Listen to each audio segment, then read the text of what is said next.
Okay, let's start the evening. Frank told me I better get going because Ernie was going to speak tonight and it might be here all night long. He said, I better get going.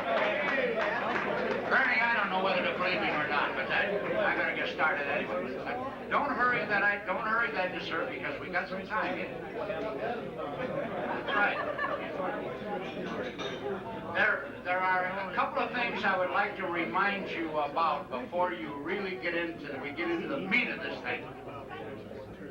Tomorrow, now you've got 2 7-inning games to be played, and I'm going to ask you, please, hustle on and off the field to get those 7 innings in.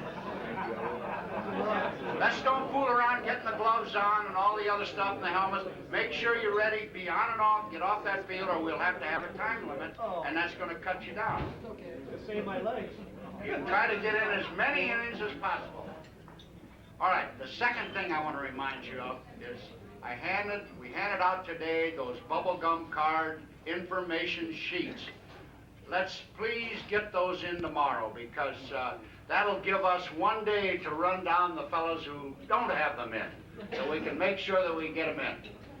Yeah, we have to have those to match your picture and to get the cards out to you. So let's get all that information in, and as Craig asked us to do, please print clearly on those cards so we'll know what it's all about. Now, for today's games. Yeah. All right. I've got to admit, last night, I made a statement up here, and I put my big foot right in my big mouth. Absolutely. By saying, where's Spawning? Right here. Okay, keep feeding me food. The Albuquerque club had pulled out in front, and they were becoming the favorites. It only took a few hours to prove that statement entirely wrong.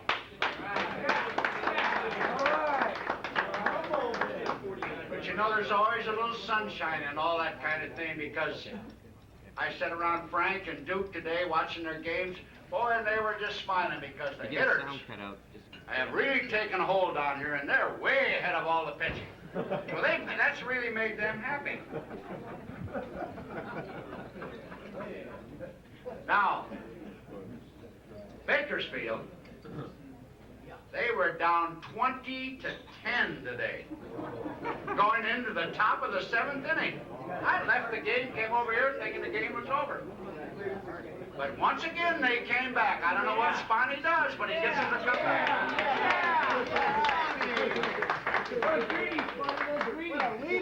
They won 27-22.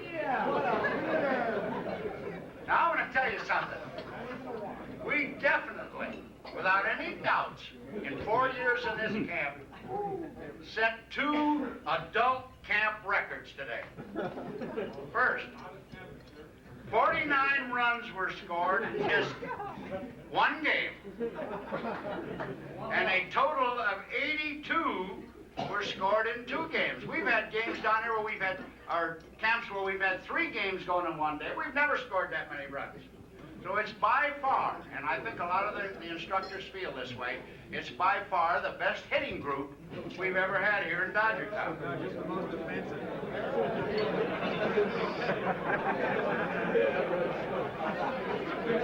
I don't want to mention that.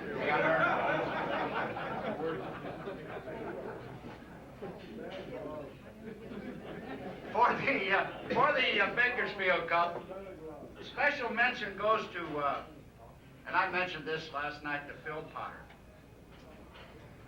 Phil had that badly pulled hamstring muscle, and once again our trainers did a miraculous job. He went out there and caught.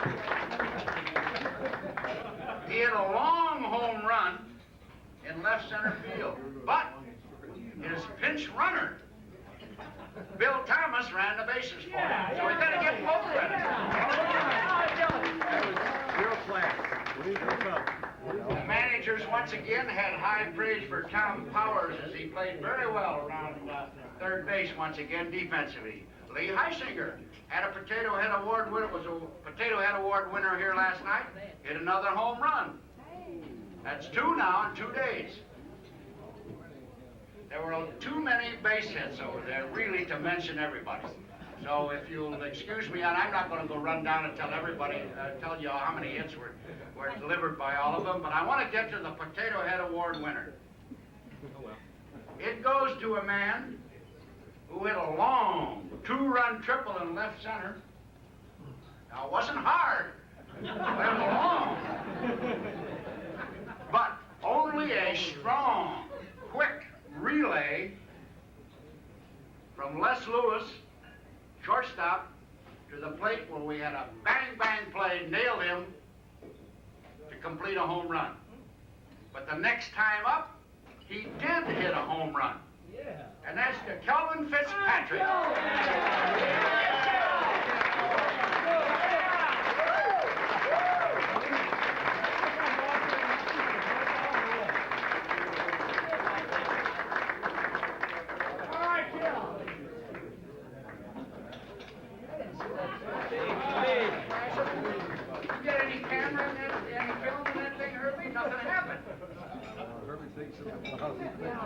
Now, Albuquerque. I tried to talk to Manager Drysdale after the game. Duke was with me, and he only had one word in his, and the word was beat. That's right. I can't repeat it here, but just a little bit ago, I got a communique from him, a telegram. It says, General Wellman, this is the 3rd day report. Enemy resistance was overpowering. Young recruits have learned devastating lesson. We'll follow tomorrow's advance. We'll let you know later if or any enemy prisoners are taken. We'll throw entire staff tomorrow. Hope everything is okay on the home front. Say a prayer, and that's from Colonel Drysdale. I think that's fine.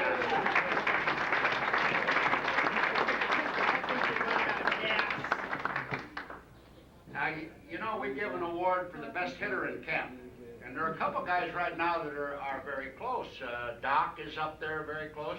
But Albuquerque has a player on their team, Junior Marquise, who's played very well also at third base, and he's kind of their inspiration and their leadership, like Pee Wee was talking about last night. He's the leadoff hitter in the ball club.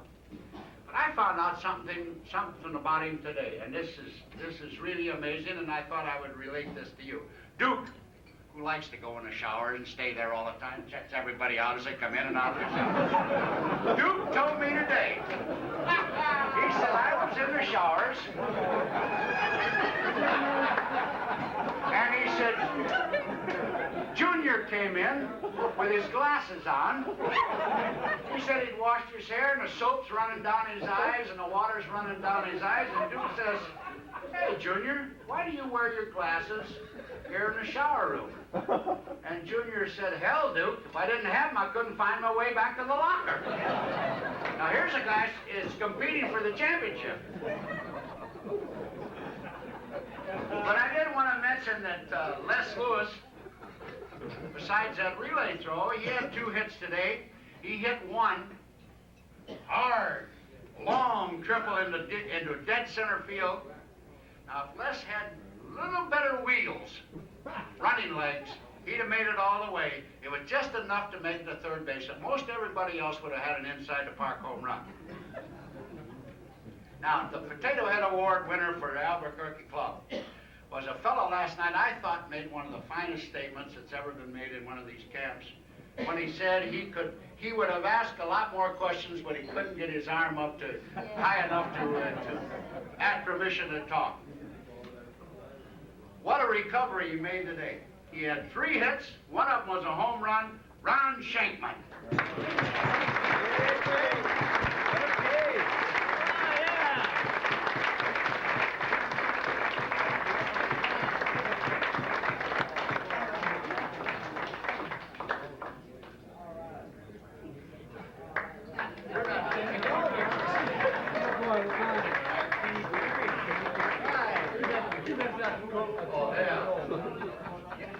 Dropped the ball. He couldn't handle The that. second game over on field number 1 was another slugfest. You know, I gotta say this about the coaches that did the pitching today, and I'll tell you what we did. We had those coaches pitch so that we could save the arms for the big 7-inning doubleheader tomorrow. And you know, those coaches those young fellows get into an awful tough spot like Dave over there. One team gives them hell for not hustling, and the other team gives them for hell hustling too damn much. It's really a tough spot. They're trying to get the ball over for you to hit, and it really makes it tough for them. But I thought they did well. They threw up a 28 runner today. Dave over there, next pitcher, he threw up what, 17 today? That's not too bad.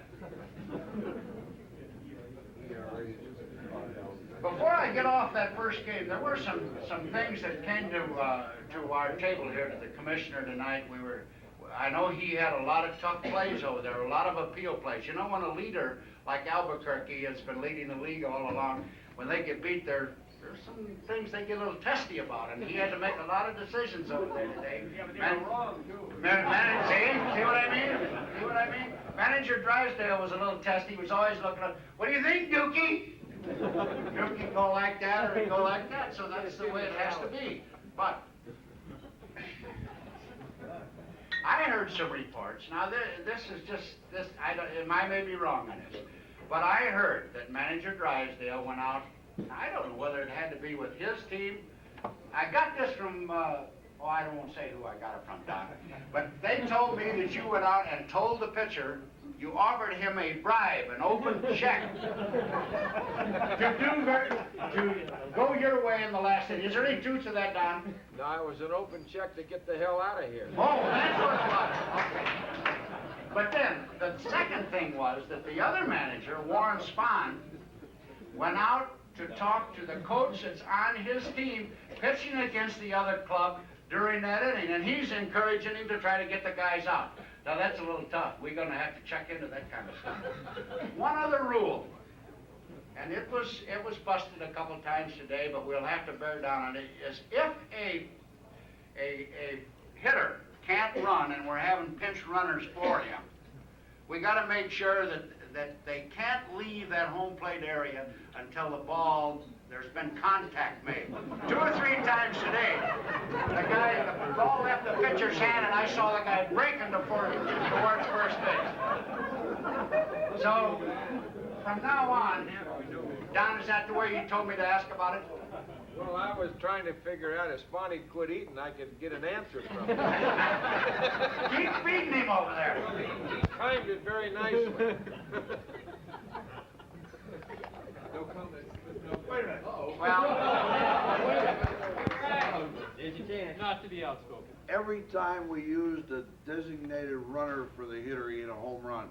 So it didn't matter. oh, I see. Yeah. Well, anyway, that second game was another slugfest with Robin Roberts' Vero Beach Top team eking out. Eking out a 1-run game over Ernie Banks' San Antonio club. Now, the only comment I heard, I know you've had a tough time because, as Don told you this morning, you flew all the way across the country to get your butt beat yesterday over against the Mets. And then they have to fly back here and get beat by another 1-run. It's tough, I know that. But I know your club, Ernie told me today, and this is why we're doing it tomorrow. He says, we're going to win 2 tomorrow. You got 2 tomorrow. Hit him in the ribs. Vero Beach had several players who had some good days today with a bat, and I just want to mention them rather rapidly. Larry Levinson was 2 for 4 with a triple. Yeah. Reed Turner was 2 for 4. Yeah. Tim Smike was 2 for 3. Now this, for the Potato Head Award, this is the first time ever that I can remember that we've given a Potato Head Award for base running alone. Now let me set this situation for you. This is the bottom of the 9th inning. Larry Stevenson had a base hit, but he had an injury. So we had a pinch runner. Potential winning run. With 2 outs, a routine ground ball was hit. Now here again, last night we jumped all over a third base coach. But I want to say, Pee Wee, you showed me some leadership out there today. You had that guy going all the way, and Neil Stevens, with a slide, and this is from his manager.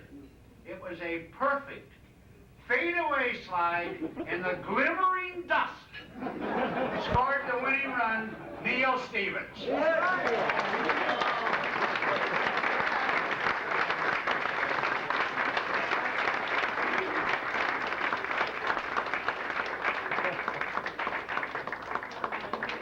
Boy, Neil.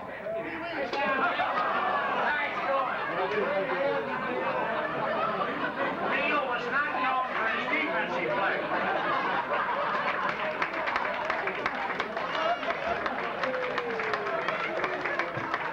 This is why we gave it to him for his running ability. Oh, hey, he's a hell of an outfielder, too. Never know it. For Ernie Banks, San Antonio club.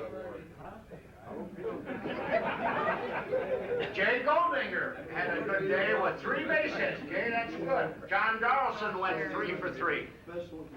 But the Potato Head Award winner went for defense today. I didn't see this play, but from what I heard from all of the coaches, the young coaches, the managers, everybody else, this may have been the best defensive play ever in any of our 4 camps. It was a diving catch in left field, runners around base, and he kept the San Antonio club in the ballgame. George Semeny. George.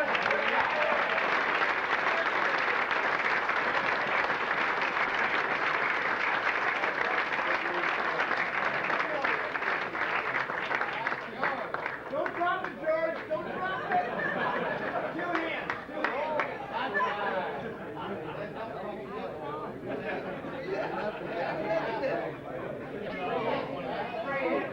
You know, that's right, he did. They tell me also, George, that you did have 3 hits, and but the defensive play was the thing that stood out in everybody's mind. And I wanted to bring the defense out. See, they listen to the hitting coaches up there. The hitting stood out in my mind because I worked with him this morning. Oh, okay. Okay, we've had a lot of fun.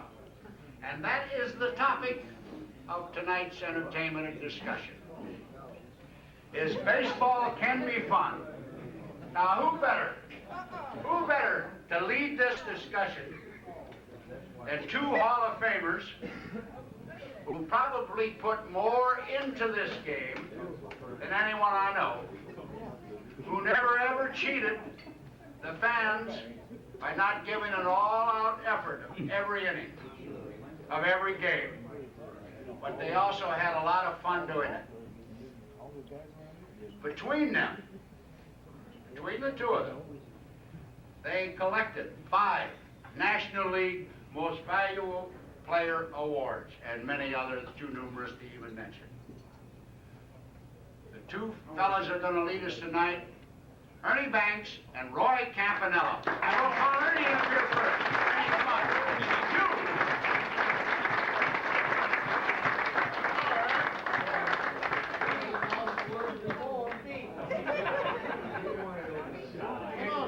Come up, or you can have Roy come up with you. Let's go. He's not afraid, are you, Ernie? Did you hear what he said? You're not afraid, are you? He's lost for words. Hey, Come Gus. on, Ernie. Gus.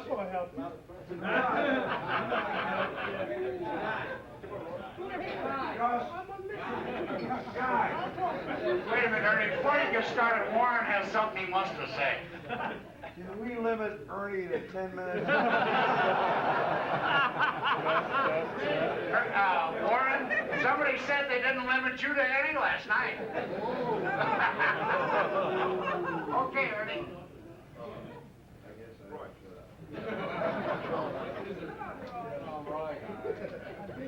Roy, come right up. You got your mic.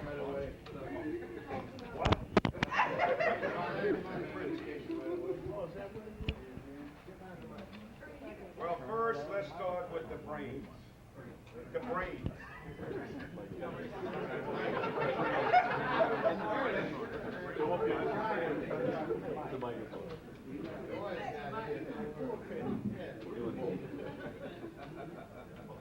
First, let's start with the brains, the mind of baseball. Does anyone know why baseball is the most unique game in the world? No. You do. No. You do, Pee Wee. Baseball is different than any other sport in the world. Why? Why, Frank? You don't know? Come on. No clock? No clock. You can play Great. two. You can play two in one day. You can play 2 in 1 day. There's no clock. No time limit. What other reason why baseball is the most unique game in the world, dude? It's different. Sandy? It's what? Defense has the ball. Defense has the ball. That makes it unique. Juan Marichal, why baseball is different than any other sport in the world? You throw the ball, somebody got to hit it, somebody got to catch it.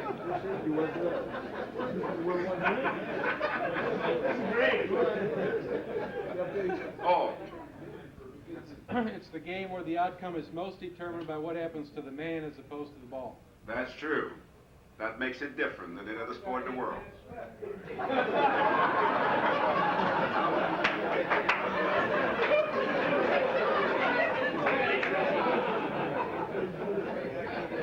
What is it, dog?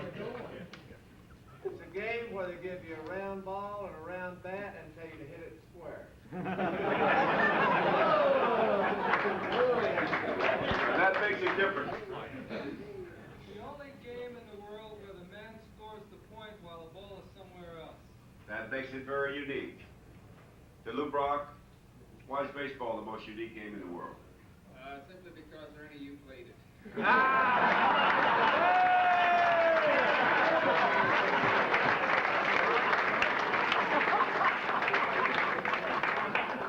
Who's that? I can't top that, but it's the only game where you're rewarded for failing 7 out of 10 times. That makes it very unique. One more.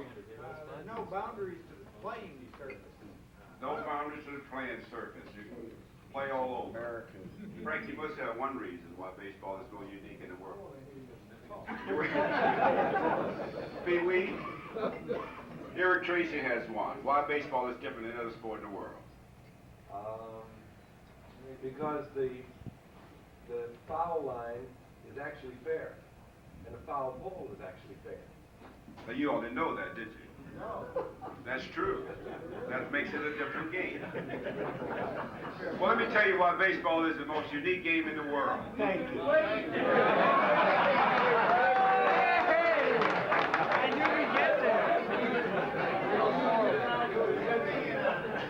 No, first we got to have one of the ladies now.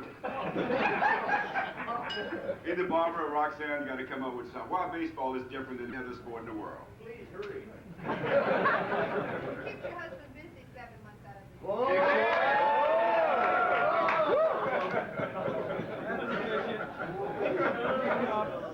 Roxanne, baseball is different than any other sport in the world. Why? Well, they have a catcher that catches all the balls that come back to them, and now the team has that. That's right. That makes it very unique. Bob Gibson. Well, Baseball's fun.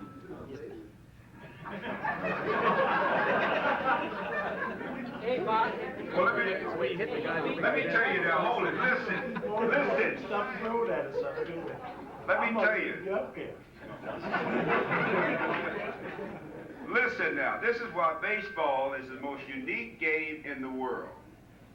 It ameliorates the classic polarization between the self-motivated individual and the collective ideology.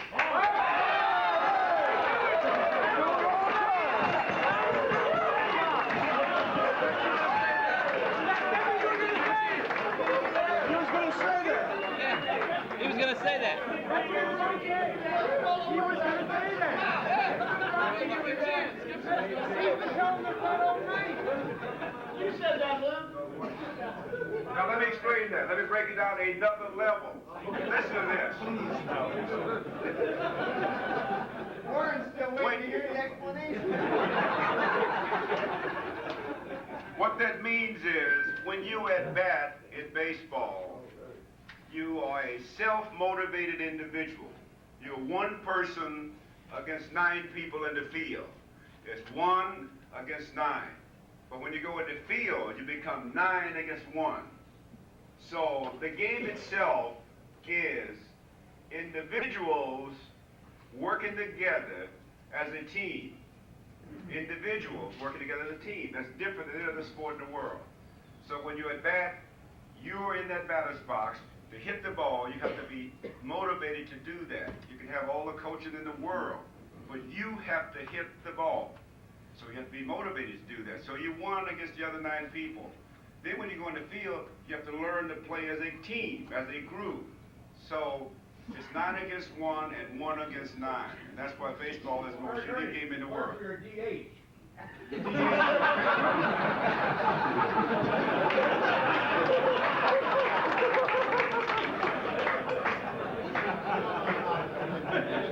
Well, let me tell you, Bob. Oh, really? Hold it a minute. And many countries around the world does not understand that you can be a self-motivated individual and still be part of a team. Think of that. Many countries around the world, Frank, does not know that you can be a self-motivated individual and still be part of a team.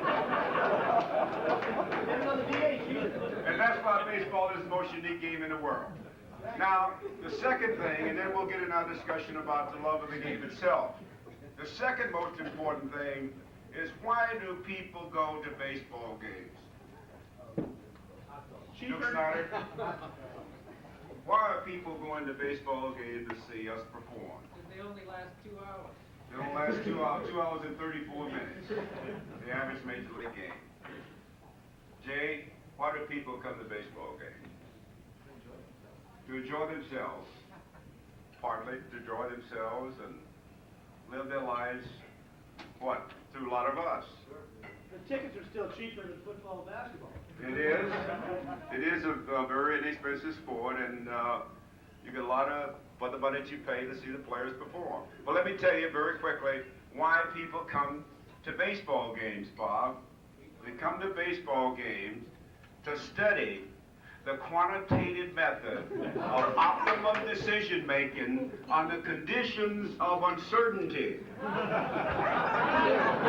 That's why people come to baseball.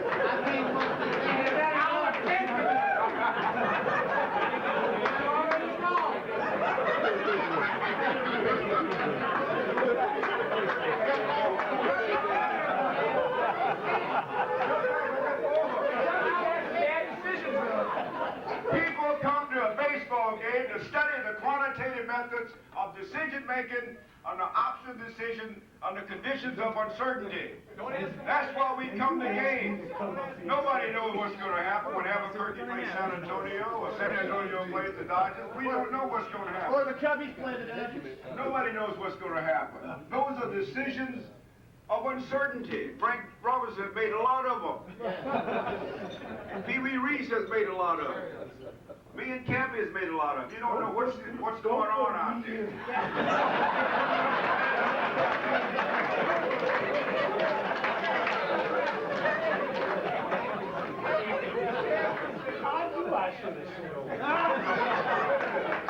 When Sandy Koufax is out there pitching, he's got a fastball, a curve, and a changeup, or a fastball and a curve. He knows what he's going to throw to the hitter, but when you're in batter's box, you don't know. So you're dealing with the unknown. What is he going to throw? Where is he going to throw? That's what makes baseball a very unique game.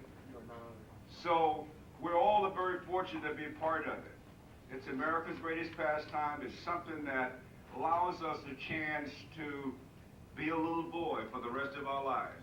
It's nothing like that. It's an extended childhood for all of us, and we love it. And with that, I'm going to bring bring on my longtime friend, a friend who gave me a lot of inspiration to play this marvelous game, Roy Campanella. Thank you, very quick, thank you. That's a really good call, thank you. Would you give a chance to sit down?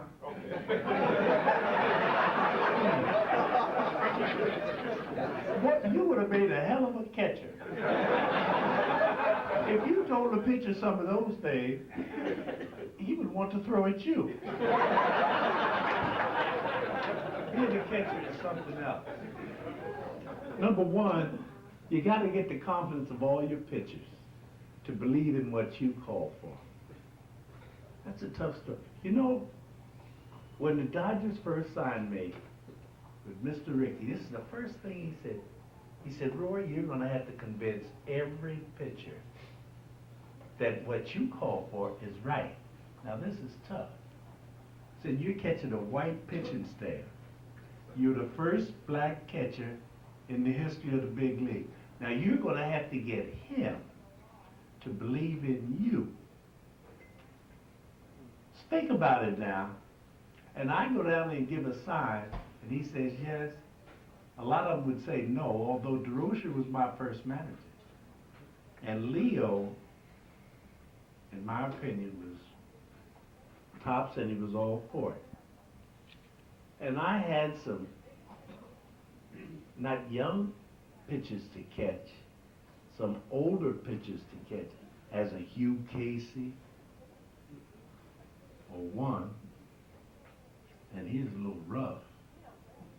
But that didn't bother me. Mr. Rickey was a catcher if you didn't know it. He had me in that Dodger office every day before the game. I was able to succeed and to get each one of my pitchers' attention. I was in the game regardless of hitting and everything else. I just wanted to work with the pitcher. This is my ball game, working with the pitcher, and this is success. I had a lot of help from Pee Wee. He didn't call the signs for me, but with men on base, Pee Wee and Jackie, they were together. And thanks to Pee Wee, that he played with Jackie a year before I even come up. And Pee Wee established Jackie along with it to make a double play combination. And we had another young man behind him, Duke Snyder, in center field. Buddy, down the middle, we were ready.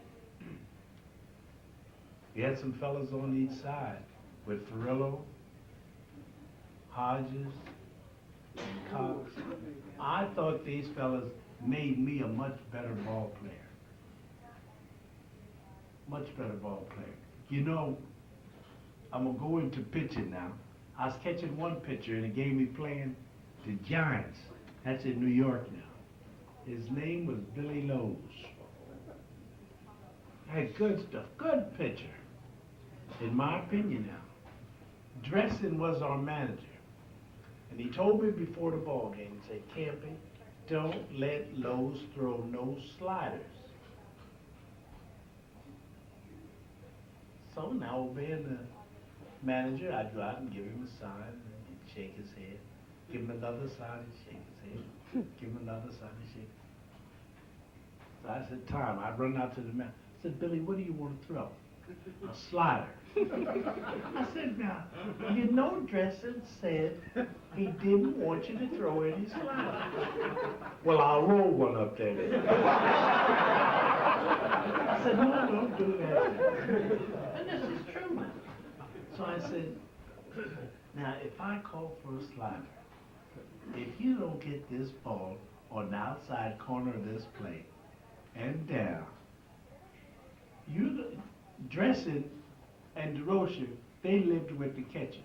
Everything was done through the catcher. The pitching coach in those days wasn't running back and forth to the pitcher mound, it was the catcher. Okay, I called for a slider. It was a strike and he threw it low and away. But to satisfy him, he wanted to throw that slider. He has good stuff now. So Dressen didn't say nothing. Now, Mays gets on first base. And Mays loves to steal bases. I know it. And I know he can't outrun the ball. So I go in, I give a pitch out. Lowe shakes his head. They call him Shaky anyhow. Threw a fastball in the heart of the plate. Thank goodness to take me, the hitter take me. I run out to the mound. I said, Billy, didn't you see that pitch outside? He said, no. Go back there and give it to me again. See if I see it this time.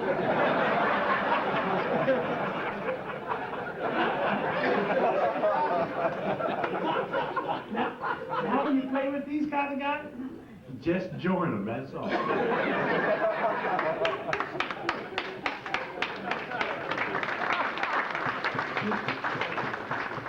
We're playing the Cubs one day. Now, this is Mr. Banks. The Cubs got a pitcher pitching for him named Bob Rush. Could throw pretty hard.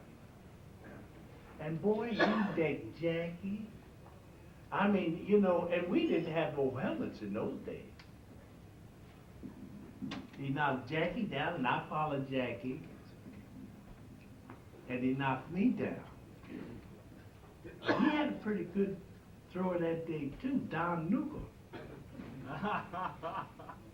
And when Ernie come to bat, he said, Ernie, be ready. Look, that wasn't no quiet baseball back in those years. They'd holler from the mound and throw at you. And I told Ernie while I was catching, Ernie, he means that you better be ready. I'm talking to him now. And buddy, he cut loose on and throwed one up on Ernie's back. Jim. The umpire, now this is going back to you, the umpire ran out to the mound. They wanted to put Newcomb out the game. They said, for what? Rush was throwing at us. Well, anyhow, that went across pretty good. They stopped that. And Ernie said, thank goodness. Ernie was playing shortstop. But Ernie, where did you ever come up with all those words? And you could swing the bat the way you... Why didn't you tell him the way you swung the bat?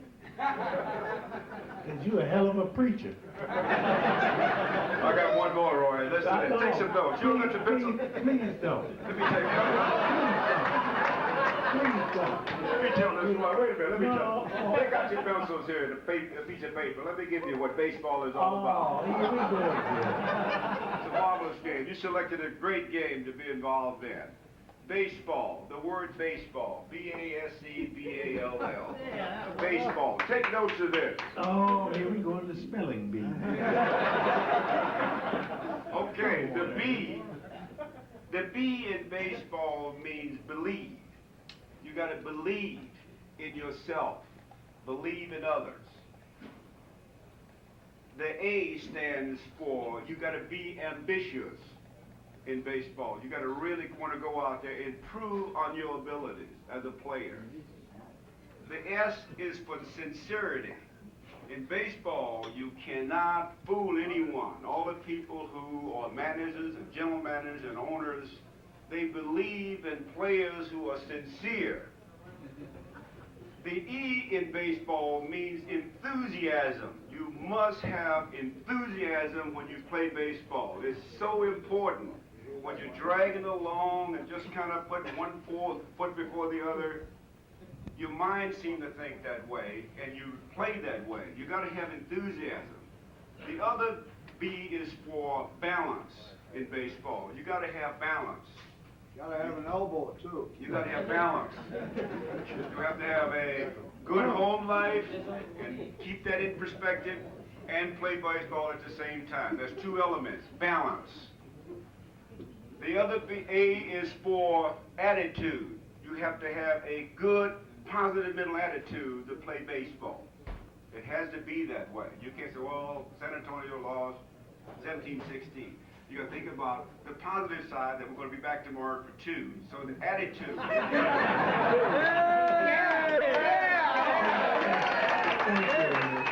Okay. We got 2 more. The first L in baseball. The first L in baseball stands for loyalty. You've got to be loyal to your team, your city, your manager, your general manager. And that's what the Dodgers believe in, loyalty. And the last L in baseball stands for love. You really have to love what you're doing. So that's what baseball means. A 5-year-old gave me that 10 years ago in Chicago. Thank you, Ernie. Wrote Thank it you, out. thank you. Baseball really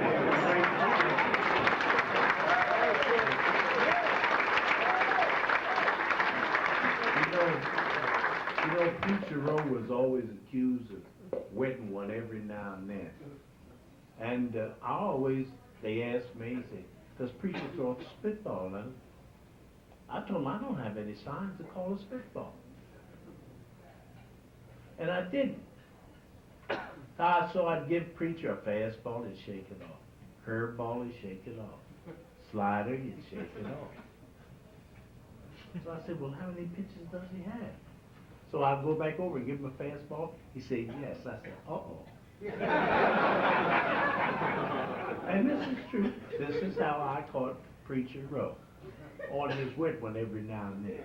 He didn't throw many. They accused Drysdale of doing it. I caught Don's first game in the majors and quite a few of his games after that. Don never threw no wet one. Not when I was catching. We went into Milwaukee one night, now this is true. Lou Burdette was pitching. And look, our bat boy, around the 3rd inning, taking a bucket of water out to the pitcher's mound and left it. The umpire threw the bat boy out the game. This is true. Now, Burdette threw more spitballs than any pitcher I've known. Look, I played in a league where everything was legal. In the Negro National League and Negro American League, everything was legal. And you're talking about an emery ball. Boy, they can make that sail like a Coca-Cola bottle top. And it didn't have to be thrown hard, but you have to know what you had. They had a pitcher, Roosevelt Davis, and he couldn't throw hard enough to hurt you if he hit you in the head. But buddy, you couldn't hit him with a tennis racket. Honest, and he didn't use nothing but that emery paper. And it isn't only that. Try to catch an emery ball. Try to catch one. William got a hell of a knuckleball. He doesn't know where that's going, neither does the catcher. But I always would try to stay in front. I caught him in an all-star game. I said, now how the hell do they expect me to catch this man in an all-star game? I just tried to keep the ball in front of me and didn't go out at it. Let it come to me. If I miss it, it's going to hit me. And I could block low pitches and pitches that I thought I could get in front of. And catching is easy. You know, you have a lot of fun catching. You should hear some of the hitters talk to themselves. How in the hell could you take that fastball in the middle of the field? You talking to me?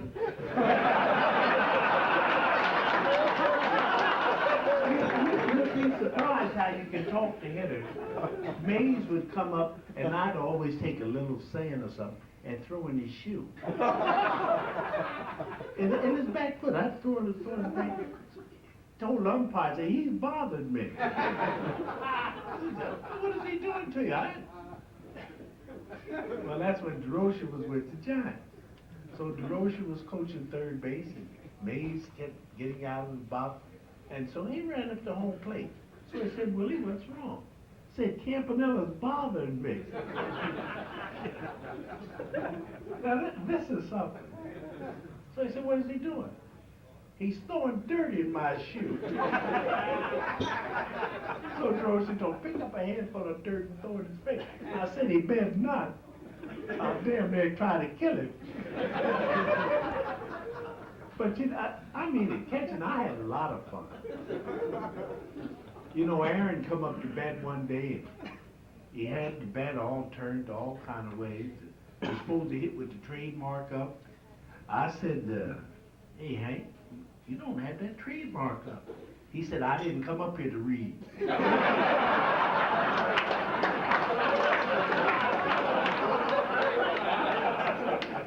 And he didn't. I mean, I could talk to Mays and Hank. I mean, boy, and I enjoyed it. I really enjoyed it. You know, I don't think the catchers talk to the hitters today. We played the Cardinals, and they just about had all left-handed pitchers. Brickeen, Paulette, and Lanier, and they had a couple right-handers among them. But Brickeen would throw the ball at you and holler, look out! And this is true. So he threw at me so many times one night, I said, man, throw the ball over the plate. Look, you talking about baseball. This was baseball back in those days. The Dodgers were the only team that had any black players. Buddy, everybody wanted to beat us everywhere we went. But thank God, somebody must have been on our side, because we didn't look back. Yeah!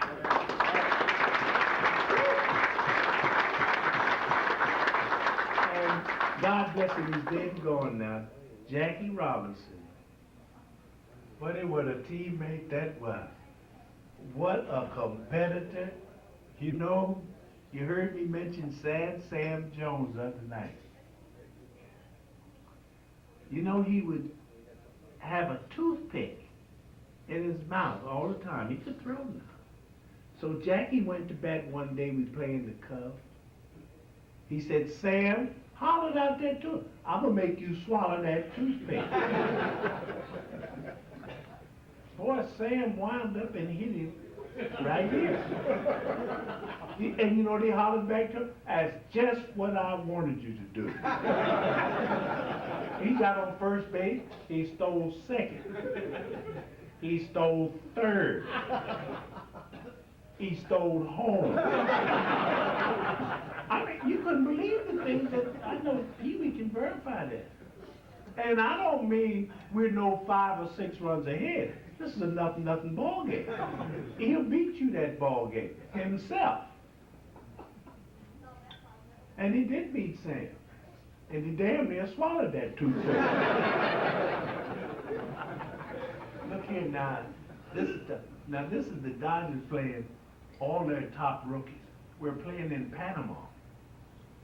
Now that's when the Dodgers, before we come to Vero Beach, we were having spring training that year in Havana, Cuba. We went to Panama to play the Dodgers, all the top rookie farmhands. Look, Jackie come to bat, Casey was pitching. Stanky was playing second base. Jackie could handle that bat and do it. He'd taken one of Casey's pitches and pushed it by him. Casey couldn't get it. Stanky couldn't get it. And Jackie beat it out for bases. Stanky picked that ball up and threw it all the way out of the ballpark. So, Stanky was playing second base for a short while. They wind up trading him to Boston, and Jackie was playing second base. You know, you don't forget these things. They weren't funny at the time, but after a period of 40 years, it's funny. I didn't laugh then, but today it's funny. But I thank God I can sit in Dodger Stadium now, and every team that comes to play has a little color in it. And not only that, has a few millionaires on the team. It wasn't any before, but it is now. You know, I like to look back and think that all of you old timers plus me, I think Bob and I are about the oldest in here, Bob Feller that is. 'Cause I Forget Pee-wee. Oh, Pee Wee says he's not that old. That's what he told me. Yeah, Pee Wee's up there, he's all right. That's my blue-eyed brother.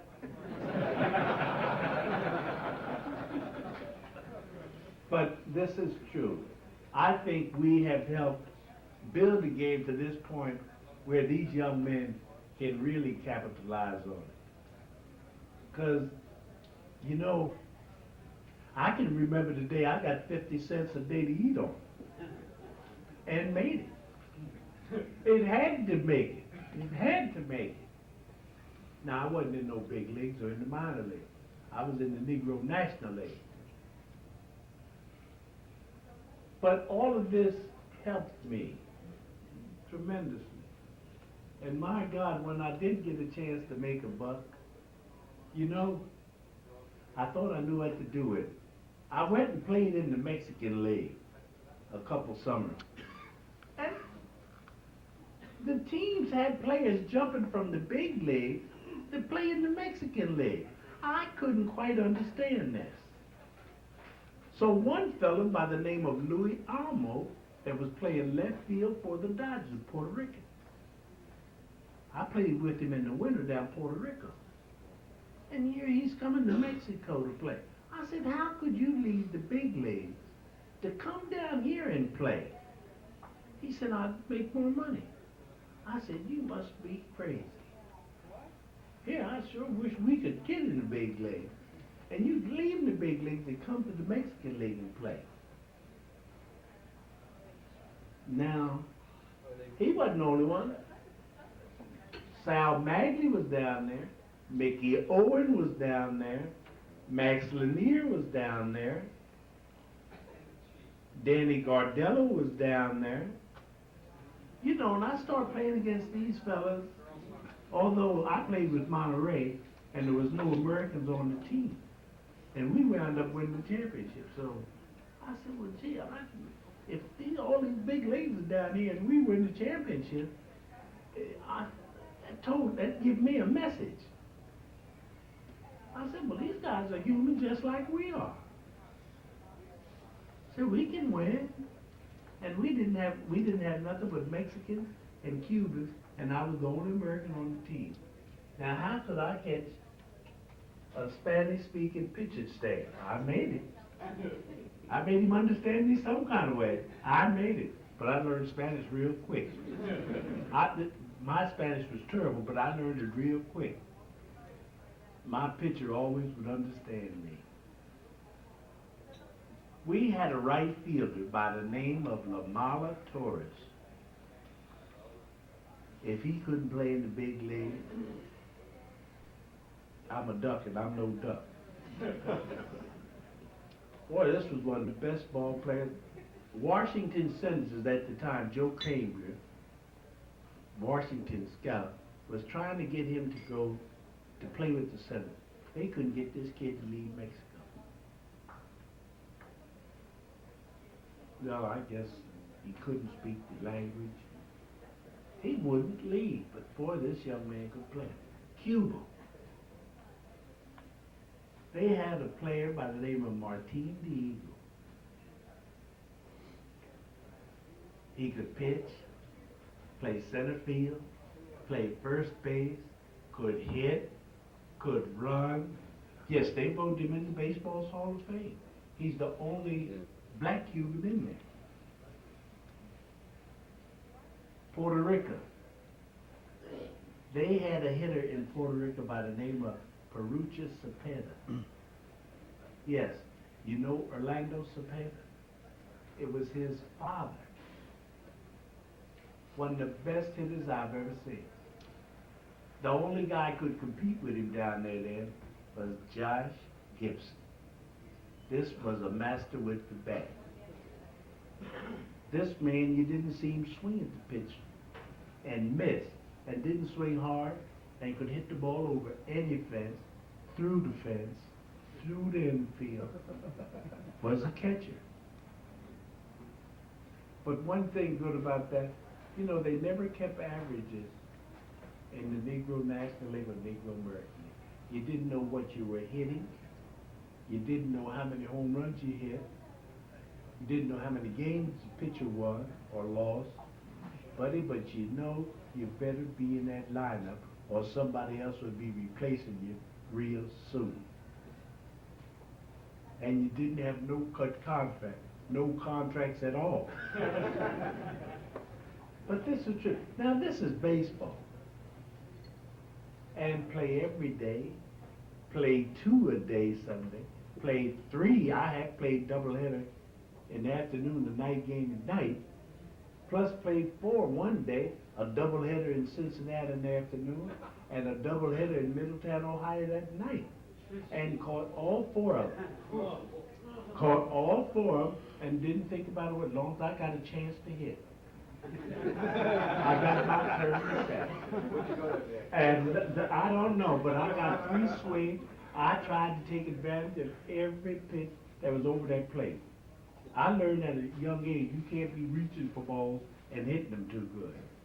Now some of them sidearm curveballs would fool you, make you sit down, like sad Sam Jones would throw. But and then when you get to him, and you're Blackwell, you got it made. But how many of those guys are around? But the game is fun. Ernie talks about it as fun. I believe him. But they never did beat no damn body. Wait a minute, Look here, it's a shame that Ernie played all those years on a loser. It's a shame, it really is. I won though, Roy, I won. You thought you won. Look, playing with some good ball players make you better. If you played with some good ball players, you'd have been much better. You'd even been better. I won. You thought you won. And we won. At the end of the season, you didn't count. And back then, look, you didn't have no playoffs. After you played your 154 games and you're in first place, you know you're going to play the World Series. You'd get money for finishing 2nd, 3rd, and 4th. How much extra money did you ever get? We won. We won. Let me just explain this here. Winning. I asked for it. Winning. And that's been baseball. 28 years of my life with 1 club, 1 city, 1 mayor, 1 owner. Winning, in my eyes, is I look upon it as winning the respect of the fans. Oh, look here. Winning the respect of the family. They paid their way to get in. Winning the respect of the media. And to me, that kind of winning goes long after. It does? Baseball. Thank you. Look here. Baseball, wait, hold it. Baseball is a remarkable game because just think of this, all of us who are participating in the camp, to make someone happy doing so little, what else could we be doing that can have that type of reward? A lot of things. Signing a little autograph for a little boy or a girl, or saying hello to someone that's come to a baseball park, Oh, yeah, you and do make that them too. happy. What more in the world we can be You doing? win, you can make a lot of people happy.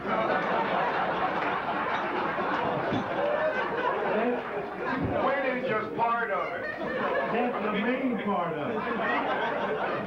The main part of it. Winning's just part of You it. know the Dodgers just got Madlock from Pittsburgh. We was at a banquet the other night, and it was about 2,500 people at a banquet. And he said, you know one thing? There's more people at this banquet than I seen at the game in Pittsburgh.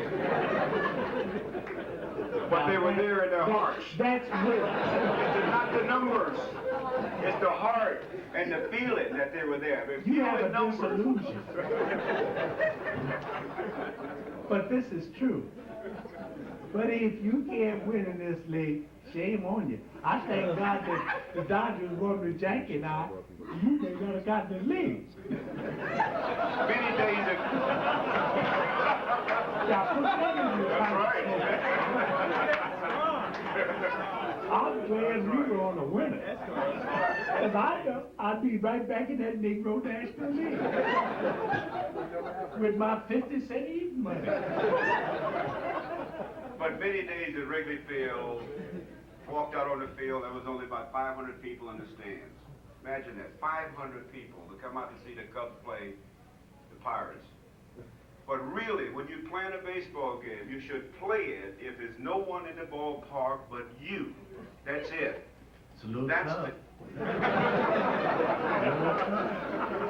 You keep going that ballpark and nobody is. You got to really mark out everything, Bob. Where am I going to get paid from?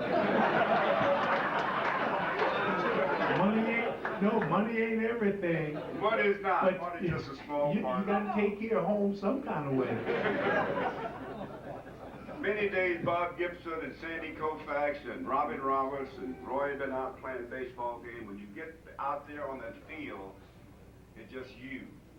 And you're playing it as if that you're just there. I'm going to do it for me today to prove that I'm a professional athlete. You like And to that's hear the way to roar look from at the a game. crowd too every now and then. And on Wednesday, when we play, there will be people there. And it's just a little bit of advice. Play the game as if no one's in the park but you. Got that, Jay? Just you there. That's it. Right, Roy? Yeah,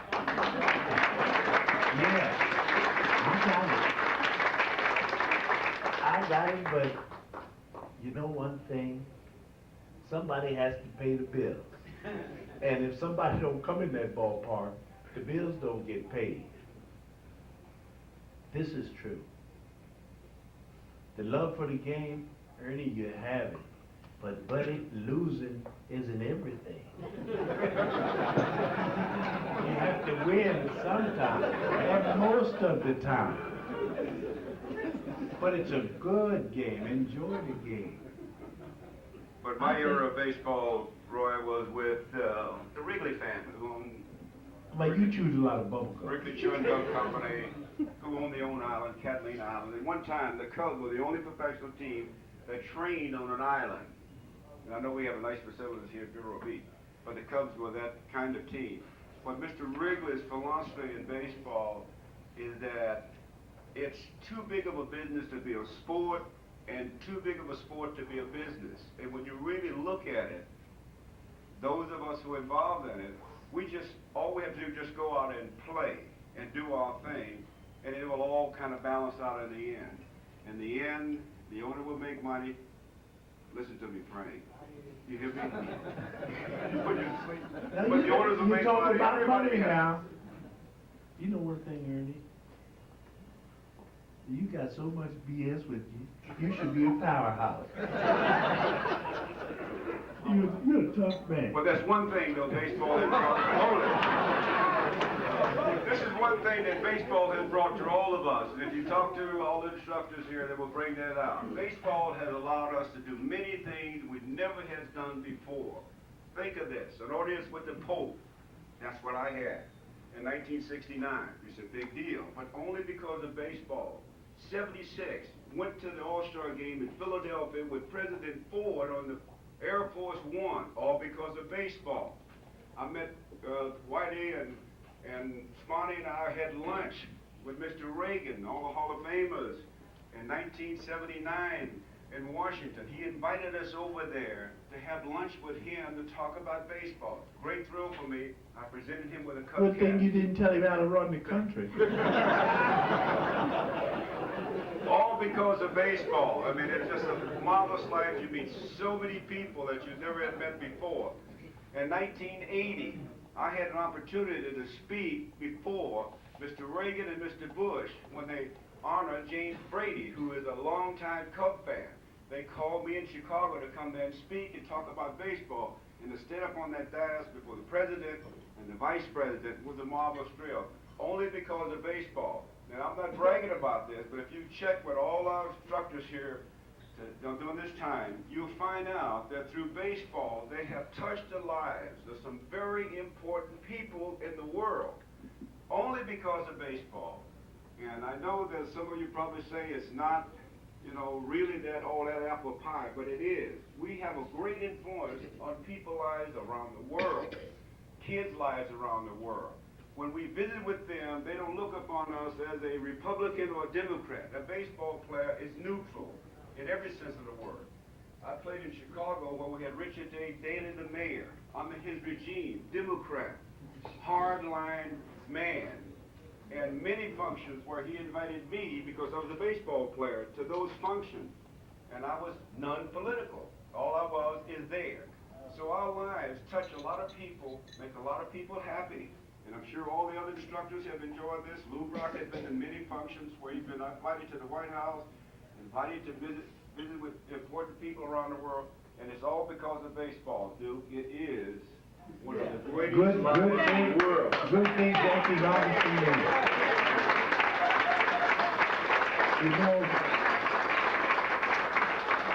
I got another baseball story.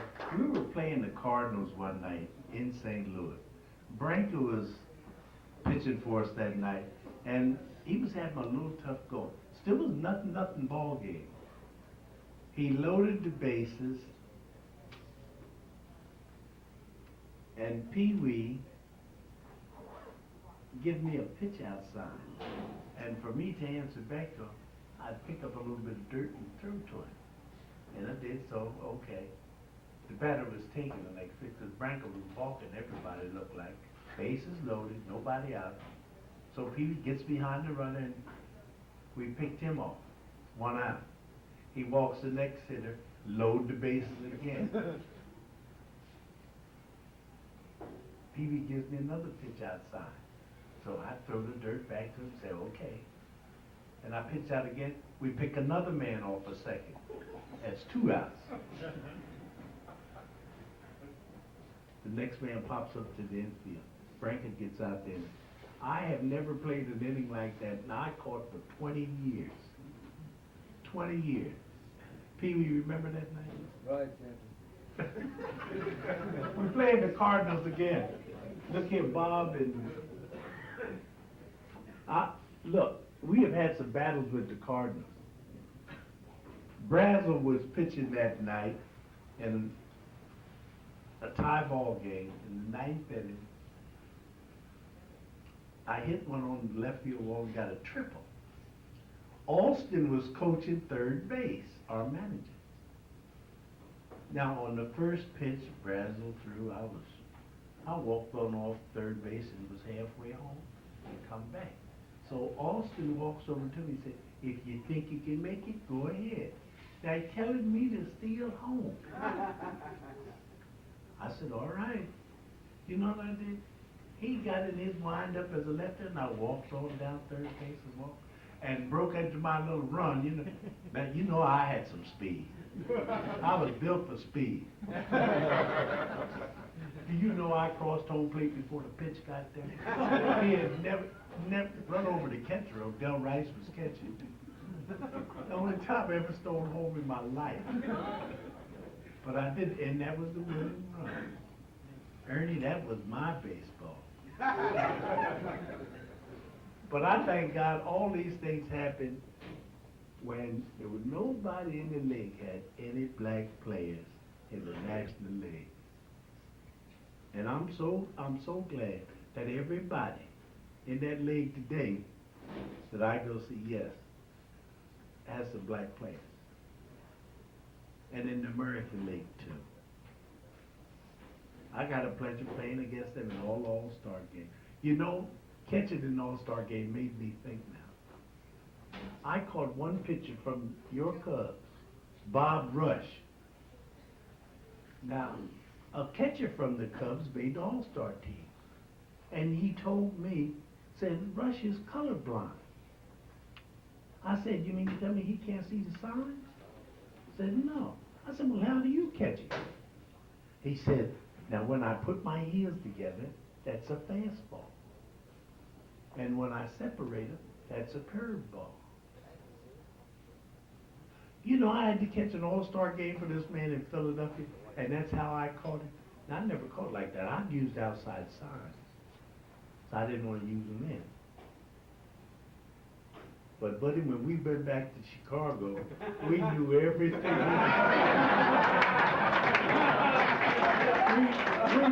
They wondered, how do you hit this guy so good? He was their best pitcher. But it was a pleasure catching Sponny, Drysdale, all these pitchers. Never caught one. He could throw. Never caught him out. Played against him a few times.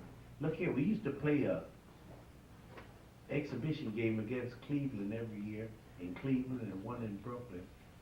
And you know, for an exhibition game in Cleveland, we'd have 80, 90,000 people. You know, today I wonder if the players would play an exhibition game and didn't want part of the game. Well, we never got part of it. But this was part of us to play. I mean, this is what you get. And those people paid to come and see you play. And this is the game. I mean, it's a wonderful game. And all of you campers, I'm very proud to have the opportunity to be here just to be around you.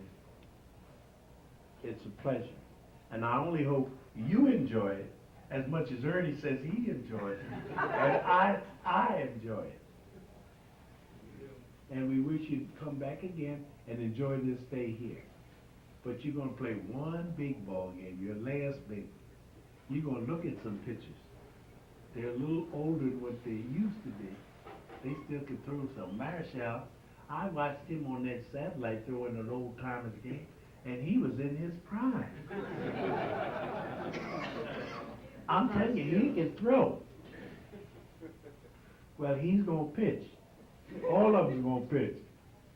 That's a little different than these fellas throw than what you've been looking at. I'm telling you in advance. You know, hitting is something else. All you have to do is get the bat on the ball. You can't read it in no book, and nobody's in that batter's box to help you. You're on your own. They can tell you have all kind of coaching off the field.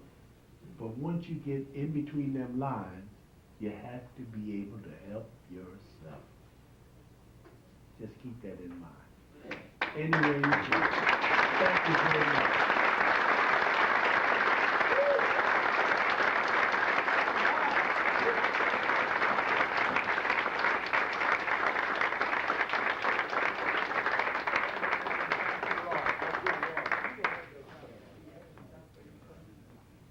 Do you have some questions? Anybody have any questions for either Roy or Ernie? No, none for Ernie. Okay. Yes, 16 I just got a comment. I tell you, I've been here, for 4 days, and I've come to admire, respect, and like a lot of all the pros, all the ex-ball players.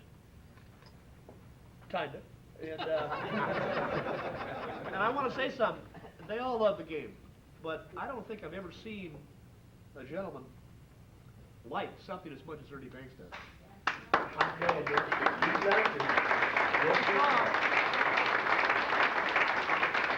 And I saw Ernie Banks today with about a 5-year-old boy. Signed his autograph, and that boy was on cloud 9 afterwards. And that was fun for Ernie. He was on cloud 9 too. Ernie's been like that. And I've never seen anybody like a job as much as Ernie does, and I think that's the greatest thing I've seen this week. I really do. You know what, man? I don't mean to try to belittle all of my colleagues here because they do the same thing in signing autographs, but I remember in 1964 at Wrigley Field, I was walking out of the park, there was about 25 kids standing there, boys and girls, and they were about 10 years old, and I was looking them in the face and signing autographs for them. And my wife was standing in the background. She said, why did you do all of that? Spend so much time signing autographs. But when I looked in that little boy's face or that little girl's face, I always thought in the back of my mind that one day I might have to ask this little boy or little girl for a job.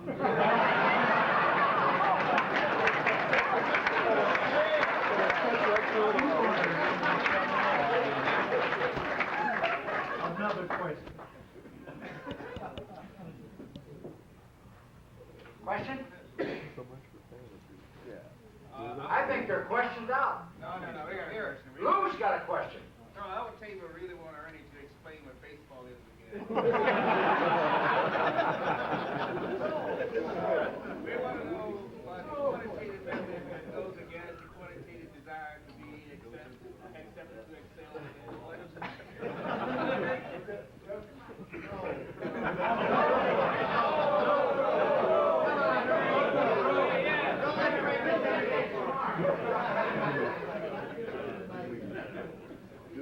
Anybody else? Yes. Yeah, I want to ask Campy, when you were catching, what players were the real talkative players up at bat? Hank Sauer, for one. He would talk to himself every time he'd taken a pitch. He called himself a wooden-head Indian. And this is true. Where did you take that fastball from, you big wooden-head Indian? I said, is everything all right, Hank? You know, that reminds me, I played against Jimmy Pearsall. Now, wait a minute. Boy, he was a dandy. Now, we're playing an exhibition game in Miami. And we had a fellow pitcher by the name of Russ Meyer, another dandy. So Pearsall is hitting, I'm catching. And the umpire calls a close pitch a ball. So it kind of stirred up Monk a little bit. Monk picked up the rosin bag and threw it up in there. And guess where it come down? Right here. Hit him top of the head. So Pearsall got out the box and said, this guy must be crazy. Pearsall just had come out of under the house. You don't know whether to laugh or what to say. Now you stand up there at home plate, huh? But that was a funny one. Yes, oh. On TV, we see somebody gets a single or something, they run down to first base, and very often you'll see the first baseman and the runner engage in a conversation. I've often wondered if they were talking about where's the best place to eat after the game, or are they complimenting each other or giving each other the raspberries? What's the sort of things that they might You'd be surprised sometimes. And then I answer one another, where you eat? Or where you going to eat? I was right. That's what they're talking about. Some of these guys are pretty tough. What did you talk to pitchers about when they were struggling and you went out to the mound? Tom, look, get the ball over the plate. You're throwing too hard. I've tried to go out and talk to some pitchers. The average pitcher, he overthrows. And when he overthrows, his head bobbles. He can't see where the ball's at. And I tell him, look, you're trying to throw too hard. See if you can follow the ball all the way to the glove. Just see if you can follow it. And half of them would squawk on pitches that are 6 inches outside. It's a close pitch, it's a ball. And when you have to go out there and tell him, look, ball, this is no strike. Now don't upset yourself, buddy. Arguing with the umpire. I said, you got to get the ball a little closer than that and stay in front.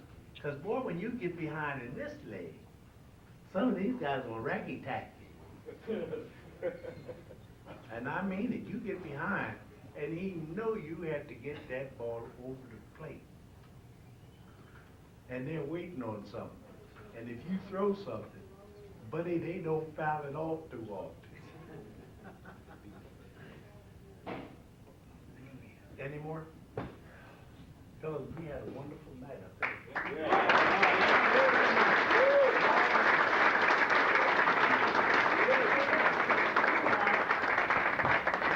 Thank you. All right.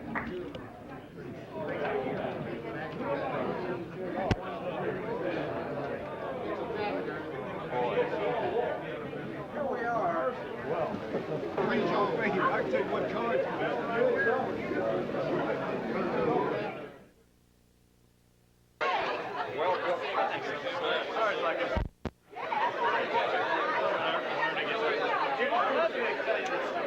Yeah.